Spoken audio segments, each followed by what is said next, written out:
Whether you think you'll fail or you'll succeed, you are correct. This quote proves that failure is an internal job. How you deal with it, what goes on in your greatest asset, your greatest tool, your mind, really determines whether something was a failure in your life or it was something that you just learned from. Hello everyone. Welcome to If I Had Not Failed on News 24. I'm Mannsi Agrawal and I'm going to talk to you from Hotel Yakinyati today about failures and about how we need to normalize it in our society. My guest today is somebody that I have personally looked up to for many years. Each interaction with him proves to me that he is what he is because of all the experiences of his life. His life has been anything but easy, yet a string of big and small failures have made him persistent and somebody with nerves of steel. He is Nepal's most admired innovator. He is somebody who's been recognized internationally by many different organizations such as the Ashoka Foundation, the Raymond Magsaysay Award, as well as the University of Nebraska. He is also the person who started the National Innovation Center, a place where young minds can go and dream and play with tools and create new projects that catch their fancy. However, all of these are just awards. I think his biggest legacy is the fact that he managed to create a culture of digitalization in parts of rural Nepal. He was instrumental in the far-reaching impact of getting internet to smaller and more rural mountain villages of Nepal, and his many successful sustainable projects have given financial freedom to many villages. He's an innovator. He is a role model and he truly is a son of the soil. He is none other than Mr. Mahabir. Namaste sir, thank you so much for coming for this show. I've met you for the third time today and you've always been so generous with your time. Thank you sir, thank you. It's my pleasure. I'm so glad to see you again sir. So my first question to you without wasting any time at all is, what do you consider your greatest failure and why? There is not one greatest failure. There are so many failures in my life. From my childhood until now, and I don't know how many failures are waiting for me in my coming life. Nobody knows about that. So there are so many failures, and I can talk about some of them. To start with, the first failure I considered in my life was, I could not become a Laure. Laure means I couldn't join the British or Indian Army because I grew up in a community in the mountain where most of the young people in my time, they used to join either British Army or the Indian Army. I couldn't do that. Because I couldn't join the British Army or Indian Army, I could go to school, I could go to high school. That was because of my father. My father, even if I wanted to, join the army, just like all of my friends who I grew up with in the mountain village, I wanted to become a Laure.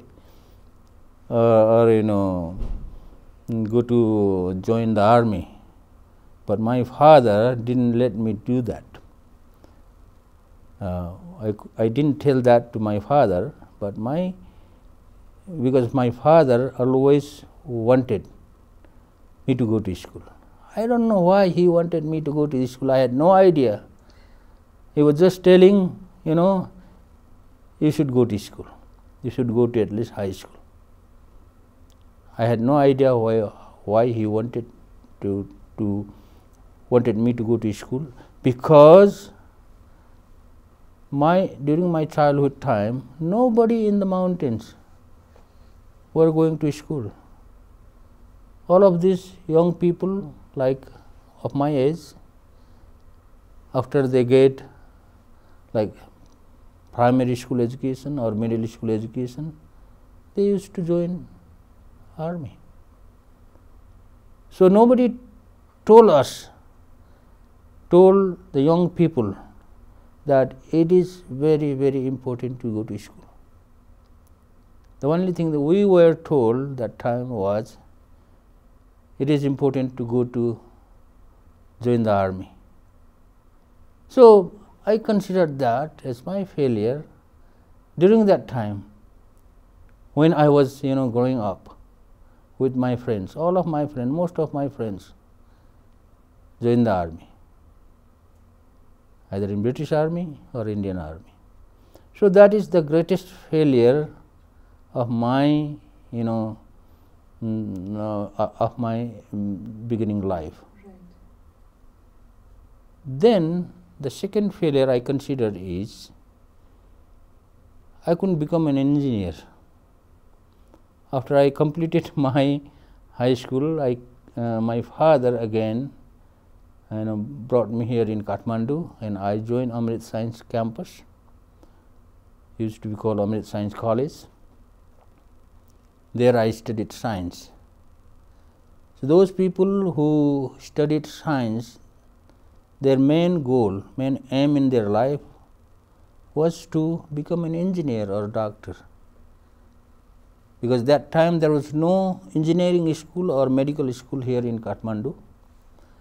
All these people who were studying science, their aim in life was to become either a doctor or engineer. So, I had I wanted also to become a engineer, because I was studying science from the physical physics group, physical group. But after I completed it, I couldn't get a scholarship to go to study abroad or in other countries, because like I said, there was no engineering school here in Nepal, no medical schools, and I could not get a scholarship to go to study engineering. So, that was my second failure. So, because of these two failures at the beginning of my life, I became able to do whatever I am doing now. If I had been able to join the army like my friends did, or if I had become able to get the scholarship to study engineering, no, I would not have done all these things. So, I like it now. I am very happy that I could not, I am very happy that I failed to join the army, or I failed to get a scholarship to study engineering. Absolutely, sir. This is amazing the way you put it, because this show actually does talk about how failures change your life for the better. And you've already told me that had you joined the army, maybe your life would have been very different. We wouldn't possibly be having this conversation maybe. Maybe all the progress that you're responsible for in the country wouldn't have happened because of that one decision. So today when you look back and you think about the failure, do you feel regret, or do you feel that you managed to overcome it and create something bigger for yourself? I didn't feel any regret. Actually, I feel very good now. Because if I had been able to join, if I had been able to join the army, like most of my friends, now they are retired. They are retired and living with their families. Some of them have already died.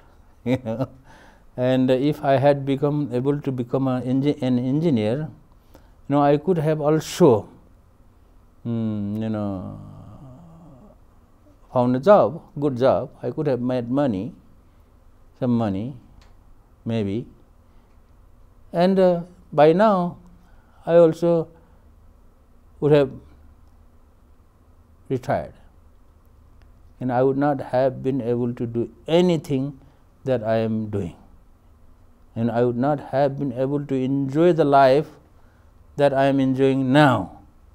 So, life has been much happier, much easier now, because I failed in two incidents in my life before. So connecting the dots backwards, when you look back and you introspect and you connect the dots, do you feel that life somehow pushed you towards your passion? It's the time, yeah. Life with time, put me to the passion that I gradually become involved with. So, since I couldn't become an engineer, I became a teacher, because there was no other things I could do. I could not go to the college to get my bachelor's degree, because my father didn't have enough money to send me to the college to get bachelor's degree. So, after I completed my 12th grade education, what used to be called ISC, Intermediate in Science, in Nepal, I became teacher, and I taught for 13 years in different schools, in 4 schools, high schools in Chittagong. So, as a teacher, I was happy, because I got to teach young students. Mostly I spent my time during this 13 years of my teaching career. I got to spend my time with the young people, young students. I was happy, but suddenly there came a turning point. So, I decided to go to study in America. Suddenly, when I was 31 years old, the idea of going to study in America to get my bachelor's degree came about. And it was not that easy. I spent almost 2 years finding ways to get scholarship, finding ways to communicate with the universities in America, because nobody was there to teach me how to do it. It was before the internet time. There was no internet. The only correspondence I was doing with the universities was through mail, letters, and by sending letters. So, I almost failed. I thought, and many people were thinking that I would fail in that endeavor of going to study in America, and I almost failed. If I had gave up trying to get a scholarship, I would not have been able to go there. But I almost failed, because it took 2 years. I spent 2 years of my time here in Kathmandu just corresponding, just requesting the universities all over America for a scholarship. I almost failed, but finally I became able to go to America. And so, it is after that life changed. So, it is that passion in my life. I have been able to do, I have been able to enjoy my life in my I would say it's my last quarter of my life. Definitely not the last quarter, but for me it's amazing that at the age of 31, you had the courage, after already having worked for such a long time, you had the courage to leave all of that behind, leave that little legacy you had created for yourself and aim for something bigger.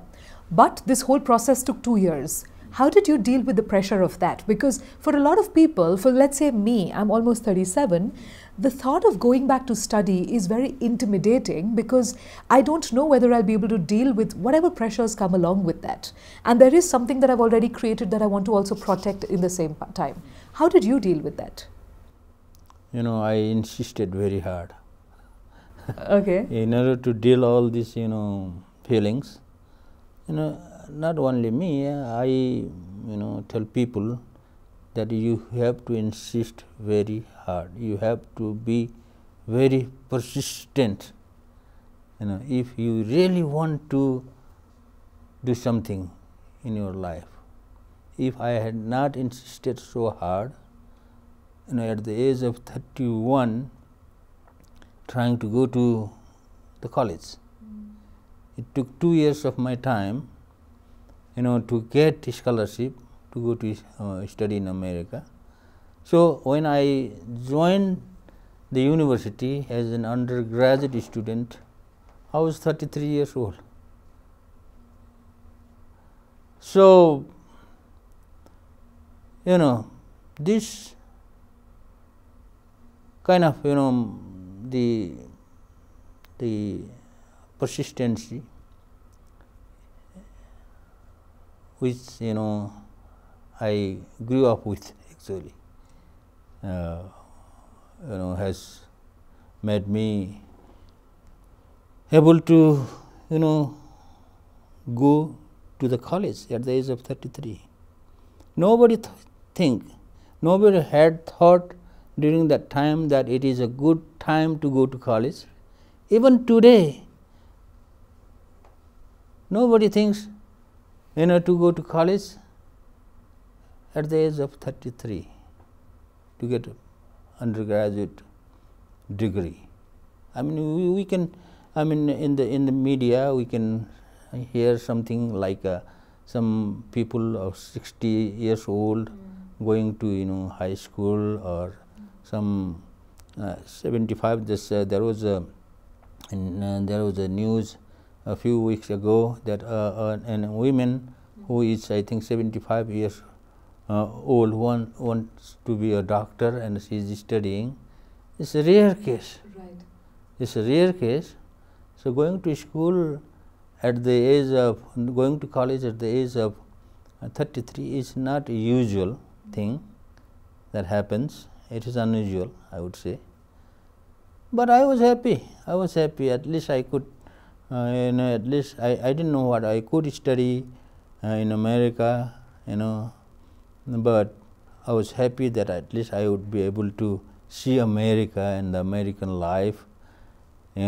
I was interested to, since I was a school teacher, I wanted to see how the schools are running in America. Those are the kind of feeling I had during that time. You spoke about persistence and insisting when you want something.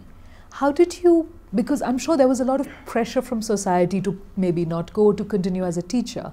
How did you keep on telling yourself to be persistent? Because sometimes the most important thing is how we convince ourselves to do something. How did you do that? What were you talking to yourself? Persistence is something that I grew up with, actually. That didn't happen immediately. For example, I grew up in the mountain, I said. During our childhood, we had to do a lot of works to help the families. I had to take care of this. When I was like 9-10 years old, 8-9-10 years old, during that time, we had to take care of this, sheep that our family had. We had to take care of this, the cattle, cows that we had. And I had to go to the forest to collect this, firewood or, grass for these, cows. I had to go to the field to help the families. So we had to do a lot of physical works. So while you are doing this kind of physical works, you have to be very persistent. Right. You have to insist, to do it. Otherwise, if you are not persistent, you will not be able to do that. So while I was, after I completed my 7th grade education, my father took me to a village that was about 5 hours walk away from my village, and he put me there in 8th grade school. That was a very different society, and I was going. So it took insistency, or it took persistence, whatever you say, to at the age of actually 12. So, going to stay somewhere that is very different from what you grew up, where you grew up. You have to be insistent, right? You have to be insistent to go to the field and collect firewood, to work in the field. So, that is how from the very beginning of my life, growing up as a child, as a young man, in a rural life, most of the people has to be persistence. And how do you think this persistence helped you when you came back from America and you were starting this new career and this new life, so to say, where you wanted to revolutionize the digital technology and all of that in Nepal? How did that help you then? I didn't come to Nepal after I completed my my education there in America to revolutionize in the life of the people here. I just came here for vacation. Okay. Okay. The only thing I was persisting that time was, after I completed my education from the university in America, I was thinking about insisting not to find a job in America also, because I wanted to have something, a kind of free life or freedom in life. Whenever you work for somebody, you cannot have a free life. You have to work under the command, under the instruction of somebody, if you work for somebody or if you find a job. So, finding a job was something that I didn't insist to get. Okay? And I came back to Nepal, and in Nepal, when I came in Nepal, I told people that I don't want to find a job here in Nepal also. I never tried to find a job here in Nepal. And I said, just I would try to spend some time in Nepal, in my village, in the mountain villages, trying to see if there is something I can do independently. There's somewhere. I mean, it is something I insisted on, not to find a job. Even if people were asking me to find a job, to apply for some NGOs or INGOs, or go back to to America and find a job, and people were, my friends, my families, relatives, everywhere were saying, asking me to find a job. And I insisted very hard to not give in to what they were saying. Not to find a job. And I said insistently, I insisted very hard and said to the people, okay, I would find a job only if I need it to survive. That's what I told people. So, the insistence, the persistence, whatever you say,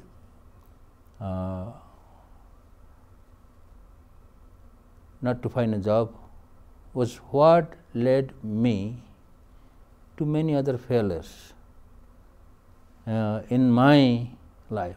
It has been 30 years. How did that make you feel at that point, coming back from America into Nepal, trying your first project, which possibly wasn't a very, very ambitious project? No, I just wanted to show people that tomato can be grown in a high altitude mountain also. Right. That's what I wanted to do. And how did you feel when you failed? You said the tomatoes did not grow, so how did you feel? No, that was, something I learned, because the reason that failed was not because, that was not because,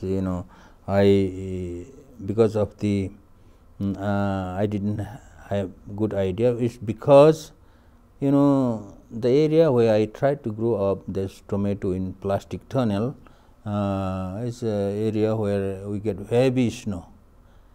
During that season, winter season, we got very heavy snow, and that heavy snow crushed that tunnel. So there's something, a good feeling. It was not a bad feeling, and I said myself, at least I tried. And you learned something from it. And I learned something. And did you correct your mistakes later, and did you do something? Later, next year, because I knew that the tunnel, the structure that I have made was not strong enough to hold this, snow, heavy snowfall. So there's something. And for example, another failure I can give as an example is, with the community there, we tried to make cheese in the village to sell it to the tourists coming to the mountain villages. So we failed, and during the first trial we failed it. We made cheese, and the cheese didn't last long. So we lost, the villagers lost money. We couldn't make any money, and then later there was a big failure. People were thinking that it was not possible to make cheese in the village, but then because of that failure, we sent people from the village to learn how to make the cheese right way to Jiri in the eastern part of Nepal, and then they get training there, and they came back, and later they became able to make cheese. And so that kind of failure, whatever what I say is in my life, whatever I have been doing, and we have been doing with the communities, we have been doing it by learning by doing it. How do you motivate a team then, like an entrepreneur or like an innovator? How do you motivate a team to go on, a team that trusts you, a team that sees your vision because you've sold the vision or you've convinced them of the vision, but you failed? How do you convince your team then to act in the most responsible way and to show up and to still persist like you?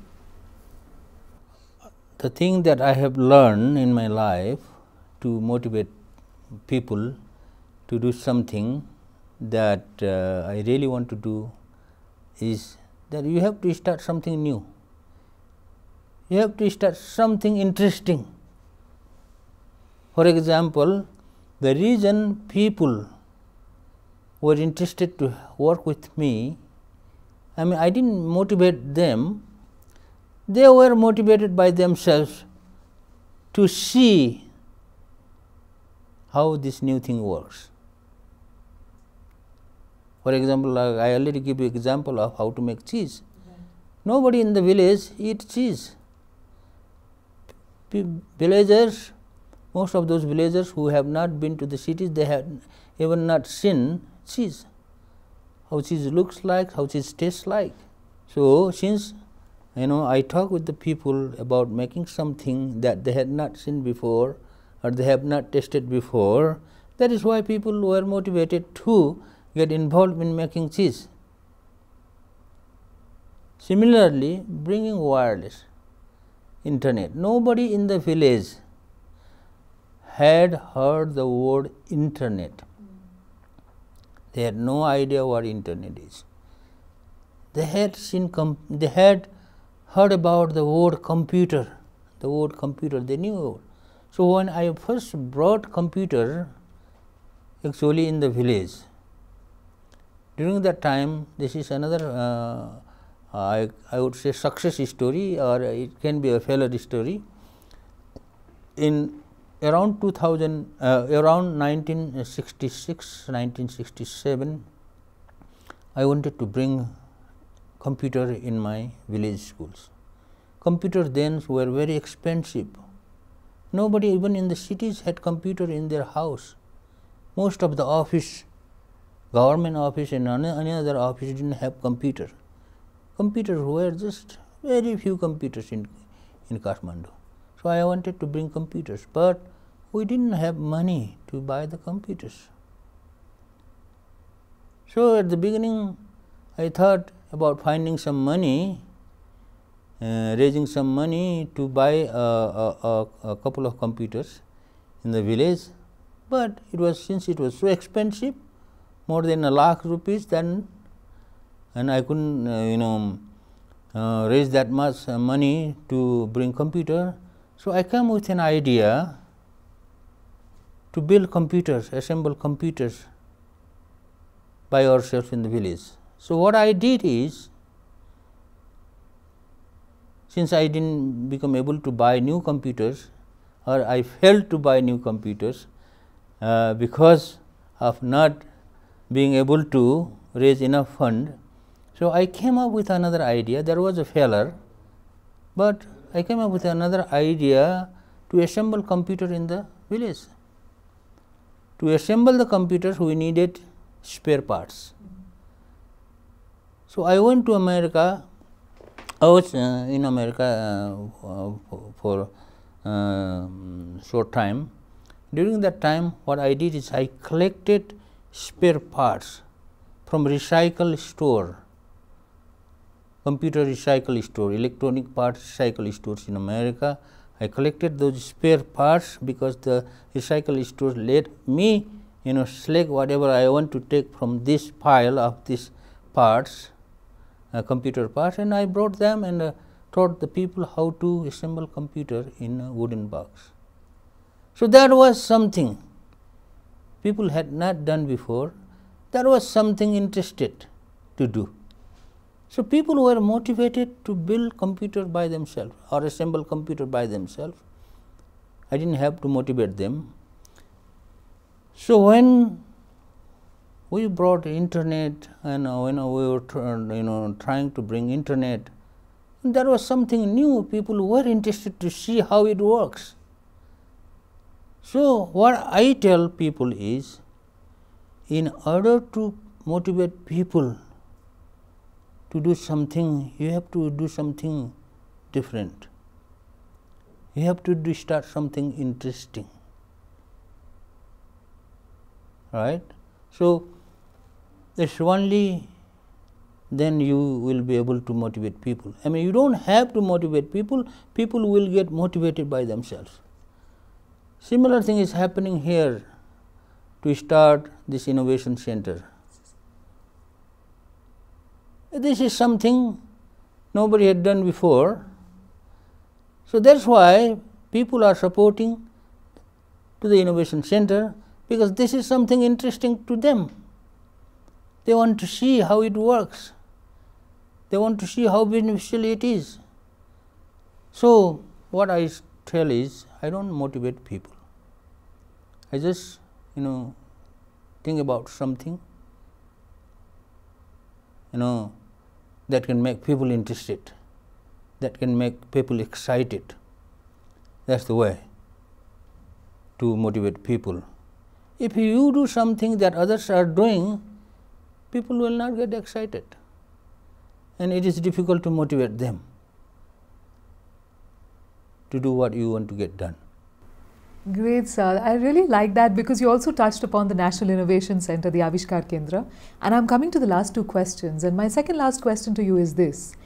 At the National Innovation Center, I've visited and I've seen how wonderful it is. Simple, yet the kind of things that you're doing that are extremely exciting for me as a non-science student. I don't understand what's happening there, yet it just looks fascinating. And to see such young children working there, hands-on, on very different kind of projects. Now, in the National Innovation Center, every time there's a big or a small failure, how does the entire group deal with it? Innovating something is, is something that has the greatest failure rate. Of course. Normally what happens in anything, the success rate of doing innovation is just 10-15%. So we know exactly how many things will fail.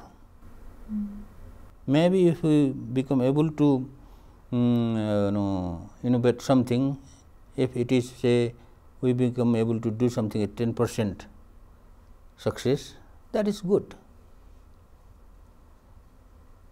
Let me give this 3 years of my experience. So how many projects people are trying to do there? Around 80 different projects they started so far.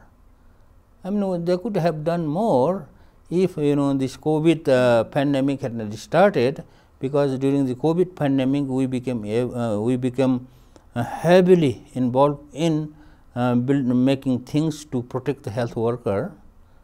So that's why we couldn't, not many people become able to come there at the innovation center and try to do something. Even after that, we have around 85 projects, different types of projects. People try to do that at the innovation center. Out of those 85 projects, before the pandemic started, almost 50 projects were already failed. They had already failed 50 projects. So now, out of those 85 projects, now 26 projects are still running.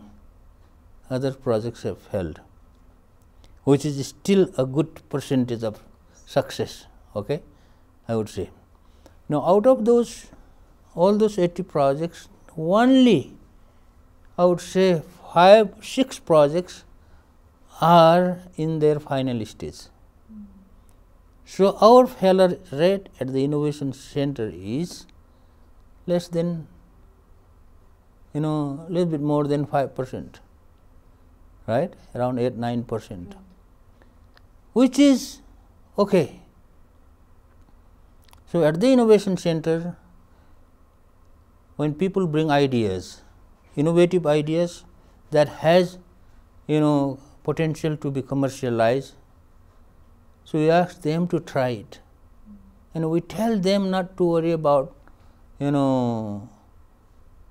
getting failed. We let them do it.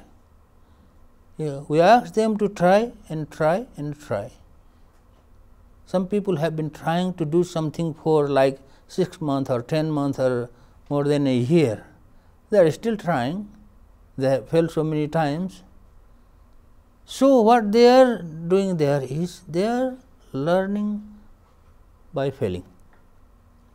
They are learning by failing, and people, there are so many groups, like I said, 26 groups right now working in 26 different projects, but these new projects are coming again all the time. So the number of projects will be increasing, and the number of failing will be also increasing, failure will be also increasing. So now they have at least realized that it is not easy to innovate something. Absolutely. And now they have realized that you have to fail, you have to learn from your failure. So that kind of thinking is being developed among these young people at the innovation center. And what I call this is they are learning. They are learning a culture. We are developing a culture of how to do research and innovation, because doing research and innovation is something that has the greatest failure rate in any projects on the earth. Right, sir. After having heard this, I realized that the mindset of an innovator is not just full of curiosity and asking yourself about the possibilities. It is also a very strong mindset, because to work on a project for 8 to 10 months and then to realize for some reason that it's not going to work out requires a lot of internal strength. My final question to you is, what can young students do to develop this mindset of an innovator? It is not going to happen overnight. To develop this kind of mindset, we have to develop the culture of research and innovation in our society first. The reason nobody is innovating anything in Nepal or inventing in Nepal is because we don't have any culture of research, doing research and innovation, and helping the young people entrepreneur. Developing a culture of anything is not going to happen overnight. So that is why it will take time for our people, to be persistent, to be insistent, trying to develop a habit of perseverance also, to innovate something and become entrepreneur. So it is not something we can teach in the classrooms, we can teach in the university, or you can preach. It is something we have to slowly work on it and develop the culture of research and innovation in our Nepalese society. Nepalese society has a lot of good culture, but the only culture we don't have is, teaching people, telling people to innovate something, to become innovator or entrepreneur. It has not that kind of, we don't have that kind of culture. So that is why not many people, even the government, even the political leaders, even this highly educated people of Nepal are taking seriously how important this research and innovation center for the economic development of Nepal. Unless and until we develop this culture in our society, our young children will not be able to innovate something, will not to be innovators. So the goal of National Innovation Center or Rashtriya Avishkar Kendra now at this stage is to develop that kind of culture. We are not going to innovate anything very interesting. Okay, we are just trying to make people to develop this kind of culture in our society, and it is going to take time, at least maybe 5 or 10 years more time to develop some kind of culture like this. It is only after that we can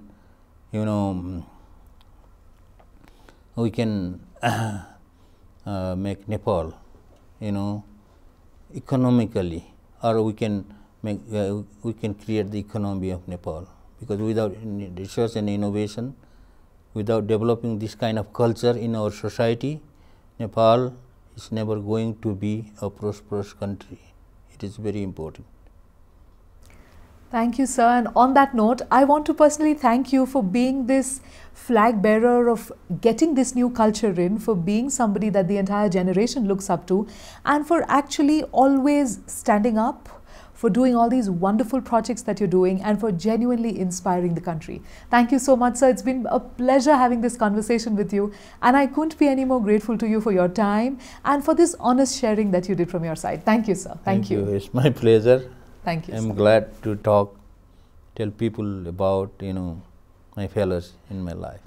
Thank you, sir. Thanks a lot. Thank you. My conversation with Mr. Pun today reiterates something that I firmly believe in: simple living, high thinking. The wonderful thoughts and pearls of wisdom that sir was sharing today were absolutely unparalleled for me. Two other things really stood out in this entire conversation. The first, when he said that I kept on learning from my failures and the importance of being persistent. He also said, I like failures.